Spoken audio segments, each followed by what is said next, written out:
Qu'est-ce que c'est que ça?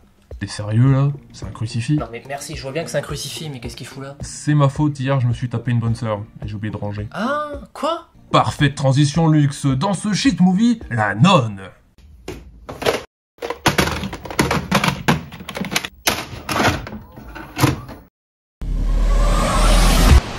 La Nonne, spin-off de Conjuring, sorti en 2018, réalisé par Corinne Hardy, plus jamais je fais ça, fait partie des plus grandes déceptions que j'ai pu avoir en voyant un film. Et crois pas Billy que ça m'a détourné du fait que tu t'es fait une bonne sœur dans mon lit. Alors premièrement, c'était pas que dans ton lit. C'est pas vraiment ce que je voulais dire. Pas des trop Satanas. Ok, La Nonne.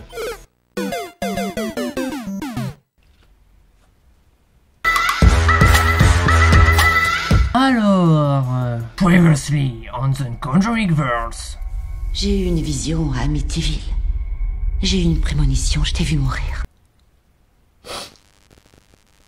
C'est après une parodie de Paranormal Activity, deux parodies de Paranormal Activity, qu'une bonne sœur se suicide. Nous faisons la connaissance de Frenchie, qui découvre le corps et le cache pendant que le Vatican fait appel au père Burke. Maintenant que j'y pense, le nom de ce personnage était peut-être un indice sur la qualité du film. Le père Burke est missionné pour enquêter sur ce suicide et sera accompagné de la sœur Irène, qui est un poil taquin sur les bords. Ne bouge pas, tu as quelque chose sur le bout du nez. Tiens.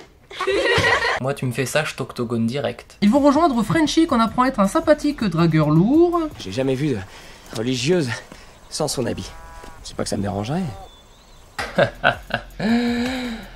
Je le mets tellement déjà. Nos trois héros vont à l'abbaye et font la rencontre de la mère Biscotte. Attends, elle s'appelle vraiment comme ça?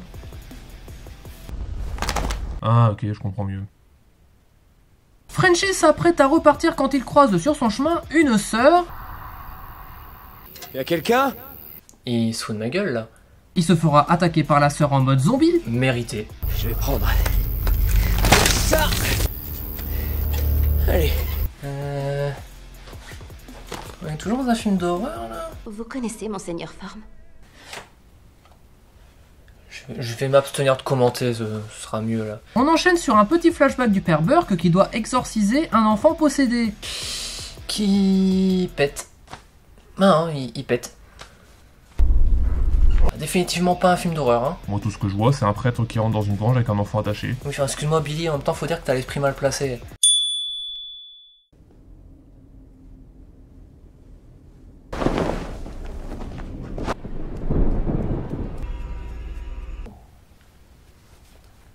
La prescription d'innocence? Il poursuit le gamin jusqu'au cimetière où il finit enfermé dans un cercueil, mais au même moment, Irène se réveille pour aller à une messe de minuit avant de se faire agresser par Valak, mais comme manifestement elle s'en bat les couilles, elle va au cimetière déterrer le père Burke en manquant de le décapiter. Bah ce que je vois, ça c'est aussi bien se servir d'une pelle que d'un levier de vitesse. Waouh, je me dédouane tellement de cette blague, Billy. Désolé, trop facile, je suis allé trop loin. Luke ouvre sa gueule en sueur. Qui ça? Après ça, Irène voit une sœur au loin. Y'a quelqu'un? Bah dis donc Jamy, ils sont tous presbytes ou quoi? Par rapport au presbytère. Oula, elle est technique celle-là. Nous retrouvons Frenchie au bas. Sans commentaire. Irène discute avec l'une des sœurs. Alors j'ai peut-être oublié de préciser un petit détail, mais... Les sœurs ont fait vœu de silence du coucher au lever du soleil, qui doit être respecté. Alors, je ne suis pas un expert en la matière. Ah non, ça c'est sûr. Mais le principe d'un vœu de silence, par tout hasard, est-ce que ça ne serait pas de fermer sa gueule? On apprend qu'une passerelle vers l'enfer a été réouverte à cause de bombardements durant la guerre, alors qu'elle avait été fermée quelques siècles plus tôt par les Templiers. Après cela, la mère Biscotte disparaît pendant qu'une sœur apparaît au pied du lit d'Irène. Ah non mais à un moment va peut-être vraiment falloir commencer à envisager de consulter un ostéo. Irène se retrouve face à Valak dans une scène semi-tendue avant qu'elle se fasse aspirer par le démon et... rien. Elle s'enfuit. Donc Valak pue manifestement la merde, hein, parce que même quand le démon peut choper la victime, cette dernière peut s'enfuir. Le père Burke retrouve la mère Biscotte qui redisparaît avant de se faire attaquer par Valak, mais vous l'avez compris, il s'enfuit. Irène découvre en parallèle un cadavre avant qu'une armée de bonnes sœurs débarque pour combattre Valak, mais elles se font vite maîtriser.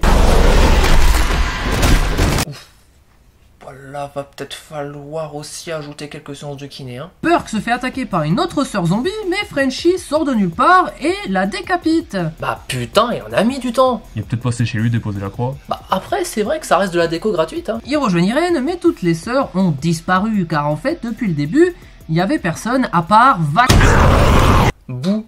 Un petit exorcisme crématoire plus tard, Irène prononce ses vœux. L'avion, ça fait lever les yeux. Et t'es fier de toi. Ouais. Après avoir trouvé le sang du Christ que les Templiers avaient caché... Christ? Jésus Christ? On n'a plus le temps. Nos trois protagonistes vont pour fermer la faille. Et après avoir fait inutilement monter la tension durant tout le film... Un combat entre Valak et nos héros débute.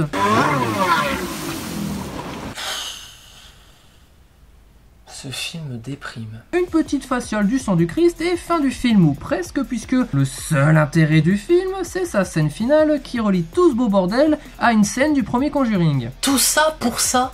D'ailleurs, ça résume complètement le film, hein. Tout ça pour ça. Alors oui, la photographie du film, elle est très bien. Oui, il y a quelques screamers sympathiques, un ou deux. Mais ce film, concrètement, il sert à rien. Et en plus, mais on s'emmerde devant ce film. Ils ont rien à raconter. Ils ont juste exploité un personnage populaire de Conjuring 2. C'est tout. Annabelle, c'est pas parfait, mais au moins il y a une histoire. Ils ont essayé de faire un truc, tu vois. Et le résultat final, bah, il est plutôt intéressant. Pas parfait, comme je l'ai dit, mais intéressant. Genre là, dans La Nonne, concrètement, déjà, Frenchie, il sert à rien. Ah non, mais dites-vous qu'il a pour seule utilité d'amener un petit peu d'action au film, hein, parce que sinon on se ferait encore plus chier, hein. Tu retires Frenchie, regarde ce qui reste du film, hein. Ce film, pour moi, et je pense que je suis pas le seul à le penser, c'est clairement juste pour brasser des thunes sur l'étiquette Conjuring. C'est tout. Tellement dommage, parce que Valak, en fait, il se suffisait largement à lui-même dans Conjuring 2. Il n'y avait pas besoin d'en faire tout un pataquès derrière, surtout si c'est pour offrir une merde pareille. Le seul effet qu'a eu ce film, c'est de décrédibiliser Valak. Et c'est complètement con, putain. Moi, tout ce que j'ai à vous dire, c'est que si vous voulez voir une nonne possédée par le diable et qui est vachement cool, allez voir American Horror Story saison 2. Moi, je me demande bien ce qu'ils vont pouvoir nous raconter dans la suite. Attends, parce qu'ils ont prévu une suite?